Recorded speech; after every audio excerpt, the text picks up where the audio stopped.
मित्रांनो, आता तुम्हाला आम्ही एकाच जागेवरती 7 ते 8 मंदिरं दाखवणार आहेत आमच्या टेंडोलीमधली. तर सगळ्यात पहिलं मंदिर होतं देव रवळनाथ भगवानचं आणि सुंदर अशी भगवानची मूर्ती बघा.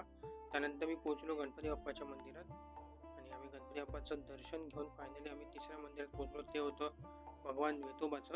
तर किती उंच आणि भव्य अशी मूर्ती आहे भगवान वेतोबाची. पाया पडून आम्ही पुढे निघालो देव कल्याण पुरुषाच्या मंदिरात. तर केवढी भारी आणि सुंदर मूर्ती आहे. नंतर आमचं मंदिर होतं गावडोबा देवाचं. तर आम्ही गावडोबा देवाच्या मंदिरात गेलो तर आतमध्ये आम्हाला अशी भव्य आणि सुंदर मूर्ती दिसली. मागे ओम सुद्धा होता. नंतर आम्ही पोहोचलो सातेरी मातेच्या देवळात आणि अशी सुंदर मूर्ती होती मातेची. पाया पडून आम्ही सातेरी मातेचं देऊळ बघून आम्ही पोहोचलो शिवशंकराच्या मंदिरात. तर तिकडे पाया पडायला गेलो आणि भव्य अशी पिंड आणि मागे नाग होता. तर तिकडे पाया पडून आम्ही आमचा ब्लॉग एंड करायचं ठरवलं. तर चला आता आम्ही हा ब्लॉग इथेच ठेवूया.